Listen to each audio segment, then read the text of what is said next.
Vote వేయడానికి వెళ్తున్నావా? లేదు బ్రో, మాదేమో జనసేన, మాకేమో టీడీపీ సీట్ ఇచ్చారు. నువ్వు వెళ్ళలేదా బ్రో? లేదు బ్రో, మాదేమో టీడీపీ, మాకేమో జనసేనకి సీట్ ఇచ్చారు.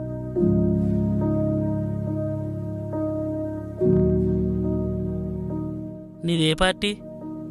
జనసేన. జనసేనకి ఎందుకు సపోర్ట్ చేయాలనుకుంటున్నావు? ప్రజలకి మంచి జరుగుద్ది కాబట్టి. నీదే పార్టీ? టీడీపీ. నువ్వు ఆ పార్టీకి ఎందుకు సపోర్ట్ చేయాలనుకుంటున్నావు? ప్రజలకు మంచి జరుగుతుంది. మరి వేరే పార్టీకి సపోర్ట్ చేస్తే? జరగదు. మరి మీ నాయకులు ఇద్దరు పార్టీలు కలిసి పేద ప్రజల కోసం పనిచేస్తున్నప్పుడు మధ్యలో మీరు కలగకపోవడానికి మీకేంటి నొప్పి? భయ్యా, మీది ఏ నియోజకవర్గమో నాకు తెలీదు, మీ నియోజకవర్గంలో ఏ పార్టీ పోటీ చేస్తున్నా కూడా నాకు తెలియదు. కానీ మీలాంటి వాళ్ళే పవన్ కళ్యాణ్కి ప్రాణం ఇస్తా ఉంటారు, పక్క పార్టీలకు ఓట్లు వేస్తారు. బాబు అంటే ప్రాణం అంటారు, కానీ వేరే పార్టీని గెలిపిస్తారు. మీరిద్దరూ సపోర్ట్ చేయనప్పుడు మీ పార్టీలు రెండు ఓడిపోయినాయి, వేరే పార్టీ గెలిచింది. అలాంటప్పుడు పేద ప్రజలకు మంచి జరుగుద్దా? మీ తొక్కలో ఈగోలు పక్కన పెట్టి మీ నాయకుల కోసం ఓట్ల రూపంలో పనిచేయండి.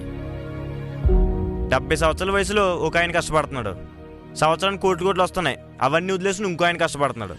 ఇప్పుడు వాళ్ళిద్దరూ కలిసి వస్తున్నారంటే దాని అర్థం ఏంటి? వాళ్ళ జీవితాలు పక్కన పెట్టి మనకి పాతికేళ్ళ భవిష్యత్తు ఇవ్వడానికి. ఒకసారి ఆలోచించుకోండి మరి. ఇప్పటికైనా పోయేదేమీ లేదు. మీ నాయకులకు సహకరించి మీ ఆశయాలు నెరవేర్చుకోండి. అర్థమైందా?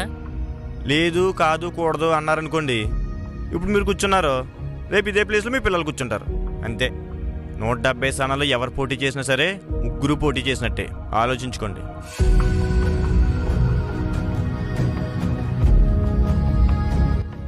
కూటమిని గెలిపించుకుందాం, రాష్ట్రాన్ని కాపాడుకుందాం.